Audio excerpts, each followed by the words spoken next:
इससे पहले कि हम लॉ ऑफ अट्रैक्शन को योग की नज़र से देखें, हमें जागरूकता यानी अवेयरनेस को समझना होगा। जब हम लोग नींद में होते हैं या जाग रहे होते हैं या मरने के करीब होते हैं, इन सब स्थितियों में हम जागरूकता के अलग अलग स्तर पे होते हैं। आइए इसे और आसान तरीके से समझते हैं। मान लीजिए कि आप ऊँग रहे हैं और किसी ने आपको हिलाकर जगा दिया। बस एक पल में दुनिया वापस आ जाती है। ये कोई छोटी बात नहीं है, आपने पूरे अस्तित्व को फिर से रच लिया। वो दुनिया जो आपके अनुभव से गायब थी अचानक प्रकट हो जाती है। 7 दिन या 1 महीने में नहीं, बल्कि एक पल में। आप कैसे जानते हैं कि दुनिया का अस्तित्व है या नहीं? सिर्फ अपने अनुभव से। इसका कोई दूसरा सबूत नहीं है। तो जागरूकता वो चीज़ है जो इस अस्तित्व को या तो पैदा कर सकती है या मिटा सकती है। जब हम लोग नींद में होते हैं तो हमें इस दुनिया का अस्तित्व यानी रियलिटी का कुछ पता नहीं होता। हम काफ़ी हद तक बेखबर होते हैं, लेकिन नींद में भी हम पूरी तरह से बेखबर नहीं होते। सोए हुए इंसान और मरे हुए इंसान के बीच जागरूकता का अंतर होता है। तो अगला सवाल यह उठता है कि हम जागरूक कैसे बन सकते हैं। सद्गुरु अपने किताब इनर इंजीनियरिंग में बड़े आसान शब्द में बताते हैं कि आप जागरूक होने की कोशिश मत कीजिए। यह इस तरह से काम नहीं करेगा। अगर आप अपने शरीर, मन और ऊर्जा को सही ढंग से तालमेल में रखते हैं तो जागरूकता अपने आप खिलेगी। मैं इस बात को फिर से दोहराता हूँ। अगर आप अपने शरीर, मन और ऊर्जा को सही ढंग से तालमेल में रखते हैं तो जागरूकता अपने आप खिलेगी। अब चूंकि हमने जागरूकता यानी अवेयरनेस को समझ लिया है, तो आगे बढ़ते हैं और अपने मन यानी माइंड को योगिक सिस्टम से समझते हैं। हमारा मन 5 अलग अलग अवस्थाओं में हो सकता है। हमारा मन निष्क्रिय हो सकता है। अगर हम इसे ऊर्जावान बनाते हैं तो यह सक्रिय हो जाता है पर बिखरा रहता है।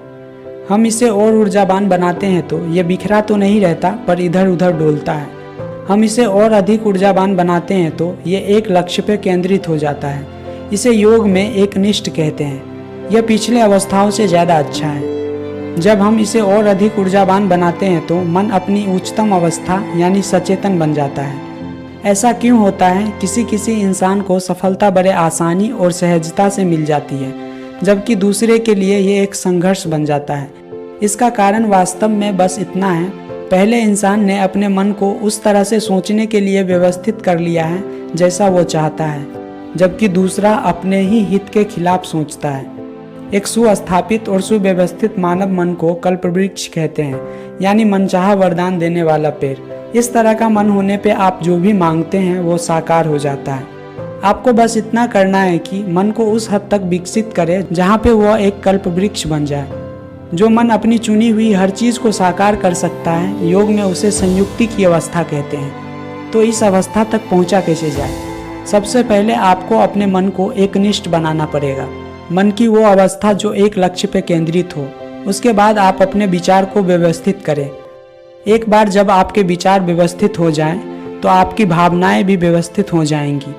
धीरे धीरे आपकी ऊर्जाएं और शरीर भी उसी दिशा में व्यवस्थित हो जाते हैं। और अंत में एक बार जब आपके विचार, भावनाएं, शरीर और ऊर्जा एक दिशा में केंद्रित हो जाते हैं, तब आप जो चाहते हैं उसकी रचना करने और उसे प्रकट करने की आपकी क्षमता अविश्वसनीय होती है।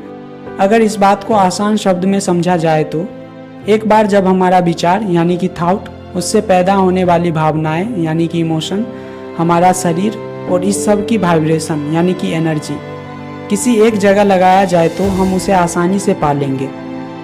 आप वाकई में क्या चाहते हैं, उसे पाने के लिए आपकी इच्छा पहले आपके मन में अच्छी तरह से स्पष्ट होनी चाहिए।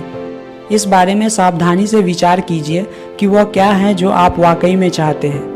एक बार वो स्पष्ट हो जाता है, तब आप उस दिशा में विचार की एक अनवरत प्रक्रिया यानी कि कॉन्टिन्यूअस प्रोसेस पैदा कर लेते हैं। आप उस बारे में बार बार सोचने लगते हैं। जब आप बिना दिशा बदले अपने विचार का स्थिर प्रवाह कायम रखते हैं, तब वो आपके जीवन में एक वास्तविकता की तरह प्रकट हो जाएगा।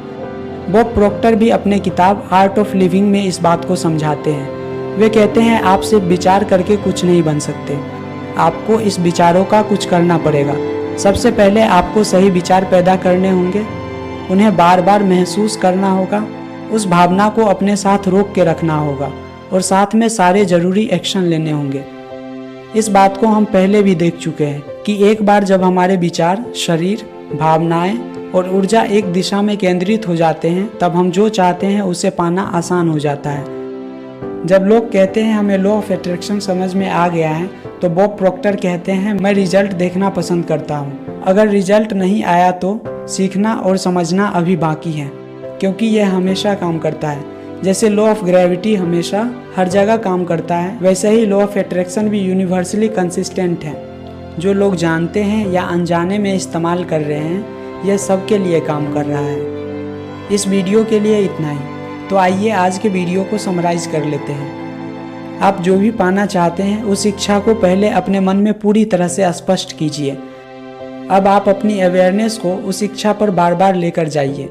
उसे वास्तविकता में जीने की कोशिश कीजिए, या यूं समझिए कि वह चीज़ आपको मिल चुकी है। इस इच्छा को बार बार महसूस कीजिए। उस भावना को अपने साथ लंबे समय तक रोक के रखिए और साथ में सारे जरूरी एक्शन लीजिए।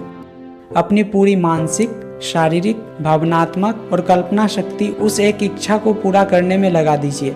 अगर आप इतना करते हैं तो आप जो चाहेंगे सृष्टि आपके लिए वो पूरा करेगी। यही आकर्षण का सिद्धांत है, यही लॉ ऑफ अट्रैक्शन है। धन्यवाद।